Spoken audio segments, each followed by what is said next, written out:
I have two issues. So if I have 10 minutes, Chair, I'll spend 5 minutes on the first one and 5 minutes on the second. So when 5 minutes is up, you might just give me a heads up if you can.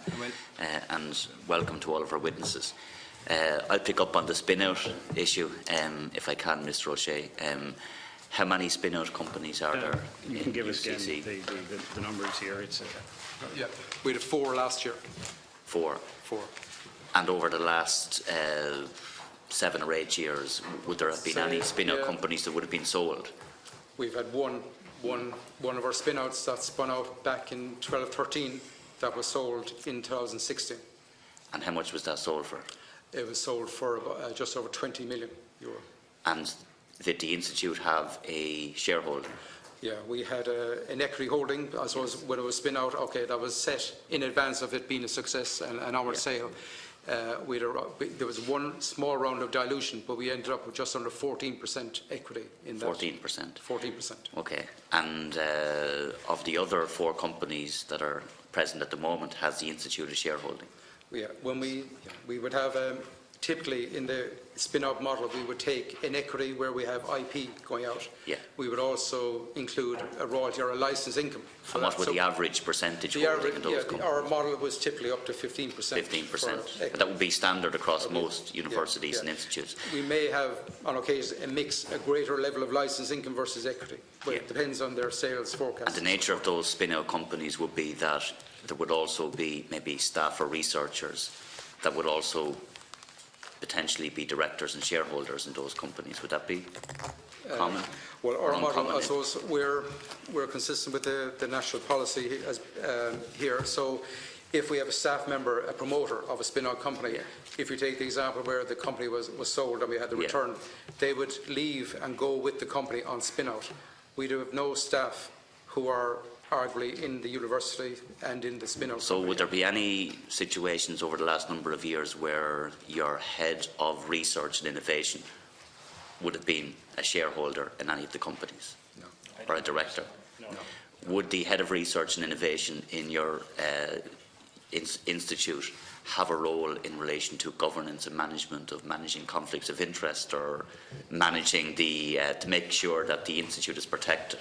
Absolutely. Would that person have a role? Oh, absolutely. It's more policy. Yeah. So, in policy terms, from your perspective, and I'll put this to you, Mr. O'Shea, if your head of research and innovation was to come to you or come to somebody in the institute and say, I want to start up a spin-out company and I will be a director and a shareholder, would that be something that would be a serious issue that we would have to deal with, yes. Because be serious. Why would that be serious? Well, because it put conflict of interest. Right, because if they're overseeing the conflict of interest process and they're dealing with the company directly, we would have So when Mr. Love was here yesterday and I put these questions to him, he had a completely different view. He was at the view that that would not be a conflict of interest, and in fact he said that he would see no difficulty in it. In fact, the Secretary General of the Department of Education, when it was put to them where there is an instance where there was a former Vice President of an institute and also the Head of Research and Innovation in an institute and now the current President of an institute had a shareholding and was a director in multiple spin-out companies or spin-out companies in an institute, that the person who had responsibility for oversight and governance also had a shareholding in one institute, and that institute is under review. Then Mr. Love said yesterday he had no difficulty with that. So what you're telling me is that, and maybe he can clarify his position today, but what you're telling me is that certainly in your institute, you would have a problem if your head of research was to come to you and say, I want to establish a spin-out and I'm going to be a shareholder here. Absolutely. Our director, yeah, absolutely, yeah. So can Mr. Love then maybe elaborate on his comments? Sorry, I hope, I think there's been some confusion here. What I said yesterday, or what I believe I communicated to the committee, was there are scenarios in which people in management positions in universities can be researchers who have involvements in spin-out companies, etc., and that there would be processes then for them to step aside from that so that they manage what I call manage the conflict of interest. So I'll put this to Mr. Love again while we're on this subject. What I put to Mr. O'Shea is that if in his institute the head of research and innovation was to come with a proposal to establish a spin-out company and was to say that I want to be a shareholder and a director in this company to effectively be the founder of that. Are you saying that, Mr. Love, that you would say, no, that would be inappropriate, that you should leave your space as head of research and yes, by all means, go into the innovation space? Or are you now are you saying that, well, actually, no, as long as they absented themselves from decision makings solely in relation to that company, that they could remain on then as the head of research and innovation? So can you provide just absolute clarity on what the policy of the HEA would be? The policy of the HEA, but more particularly the national policy in this regard, is that if you have a set of procedures and processes that enable you to step aside from the decision-making process that would affect that spin-out company or any set of associated companies in the execution of your university. But not necessarily as head of research. Much broader than that. Much broader than that. Okay. Deputy Cullinane. Much broader than that. When you say much broader than that, just elaborate on that for me. What I'm asking specifically is, if a head of research was looking at establishing one or more spin-out companies, and that person was head of research and had responsibility for oversight and governance, would it be your view that they should remove themselves from their position as head of research and then concentrate on the innovation and the spin-outs? It would depend on the nature of the spin-out, I think, and the set of procedures that were put in place locally, the local implementation of the IP policy protocol. What has to be manifest is that there's a separation of influence as in executing your decisions as a university manager and executing your decisions as a key entity, if you like, in that spin-out company. Would that not be very difficult to do if you were also the manager and have a responsibility for oversight? Like what Mr. O'Shea is saying is that if a proposition from his head of research was put to him, you would immediately see a conflict of interest and say, I'm assuming what you're saying to me is that, no, you have a management and a governance role here. If you want to go into the innovation space and set up spin-out companies, well, by all means. But would you then see a difficulty with that person staying on as head of research? Not absolutely necessarily. I mean, I concur with some of what Mr. Love has said. I mean, it would depend on the particulars, but certainly that head of research would have to recuse themselves completely from all involvement in oversight of the issue at the university, and that then would have to be discussed and see if it's possible to do it. It might not be possible. If the head of research, the head of research was a shareholder in multiple spin-out companies, would that complicate it even more? It would, and it might not be. Sometimes these things cannot be resolved, and sometimes you have to decide where you are. Okay. No problem. Got that. And also, can you furnish this committee with a copy of your policy in relation to intellectual property and management of conflicts of interest, if you can? Thank you. And my second issue is in relation to Irish Management Institute. What is that? What was that? The Irish Management Institute, as you know, is an institute in Dublin, which is now a part of the UCC family, as it were. Okay, and how did that become part of the UCC family? So you can. I put these questions to Mr. Collins, is it? Yeah. How did it become part of the UCC family? The IMI, we built up an academic relationship with them over the last number of years, where we had a number of joint programmes, and we have them ongoing, and we got to a stage where we acquired the IMI as a subsidiary of UCC in November 2016. So when we look at our range of subsidiaries and where we're looking at the 16 accounts and we look at our list of subsidiaries, the Irish Management Institute will now be a 100% owned subsidiary of UCC. It's a provider of executive education, an arm where we were weakened traditionally. Thank you. And when you acquired it, you would have had to pay for it, I would imagine. The model there was that we bought the campus in Sandyford. Yes. So you acquired it, so I'm asking, was there a cost? Did you have to pay for it? Well, the company, we didn't buy the company, we bought the asset. So UCC acquired the IMI company and became the sole member. How much did that cost? Owner. That cost nothing. The company then sold the asset to UCC and we leased the asset back to the subsidiary. Did you have to take on? Did you have to take on any liabilities of the IMI? No. None. No.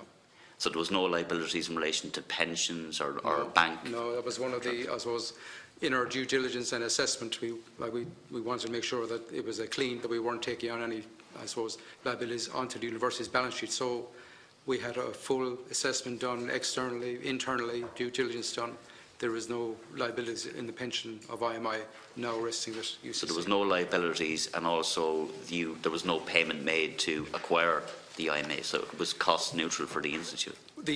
As I mentioned earlier, we acquired the IMI company, the entity, for zero. So we got the IMI entity, we became the sole member, the other members discharged themselves and we owned it. And then as a subsidiary of UCC, the IMI sold its campus to UCC parent, and then UCC as the parent leased that back to the IMI.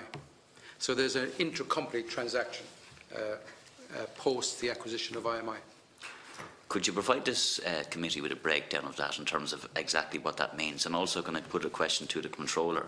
Is this something that would have featured in your audit up to now? The relationship between UCC and IMI? No, because it's a 2016 event. We're looking today at 2013, 2014. And when you do a look back then on this, would you then be looking back on whether or not there was due diligence done, whether or not there was any liabilities? And a significant acquisition like that, we would examine in the course of the audit. Okay, so that would be done as part of your work. But obviously, taking at face value what's been said, there was no liabilities. That's the case, Mr. Collins. Yes. Perfect. Can I just clarify that? You're saying, I understand the company, but you're saying then they sold the assets back to the parent company of UCC. So what was the cost of that transaction to the UCC? That cost 20 million. So we bought right. So it cost you 20 million to get the assets. But I suppose, but I suppose we were paying a company that we now own. Like, it's still within the UCC group, consolidated group. And then you mentioned a leasing agreement with somebody. Yeah, I suppose with UCC, as we know it today, as the parent, we lease that campus now back to our subsidiary, the IMI. I can come back in here, Kyle, then, because this 20 million figure, can you be accurate first of all? Because I asked for a figure. Yeah. So there was a transfer of money that involved 20-something million. 20. And talk me through exactly what that means. I suppose, okay, we had acquired the IMI company. Yes. We now owned it. Yeah. The IMI company have an asset in Sandyford. That asset was valued. We got that valued. And we bought the campus. We wanted the campus on the UCC. We bought the campus in Sandyford, 13 acres. It was valued. We paid 20 million for that. And in turn, we leased that back to the subsidiary, who pay a lease payment back to the parent. And who did you pay the 20 million to? Who was the recipient, the beneficiary of the 20 million? The recipient would have been the IMI themselves.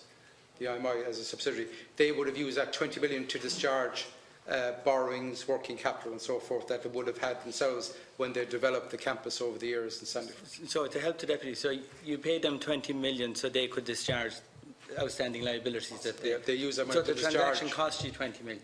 Yeah, but we have an asset, okay.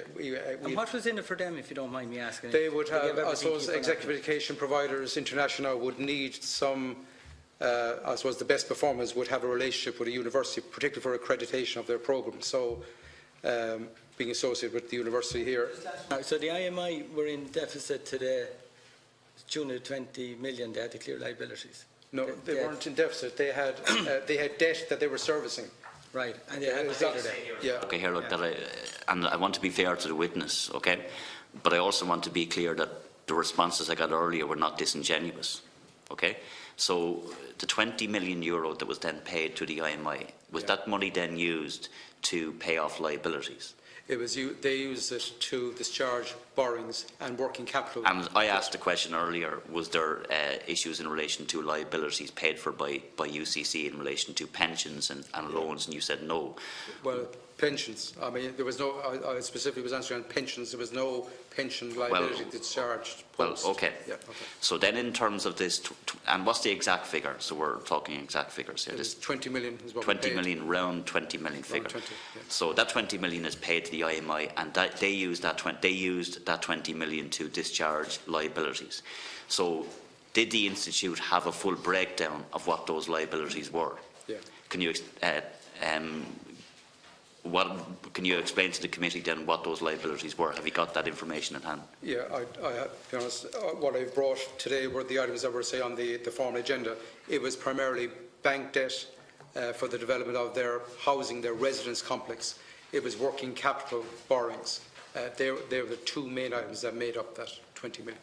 could you furnish this committee then with the full breakdown of that? We can, yeah, I have to note that. Yeah, And if necessary, if they need to come back, we'll bring them back again, but you might furnish us with that full breakdown. Grant, and we'll move on and we'll get that.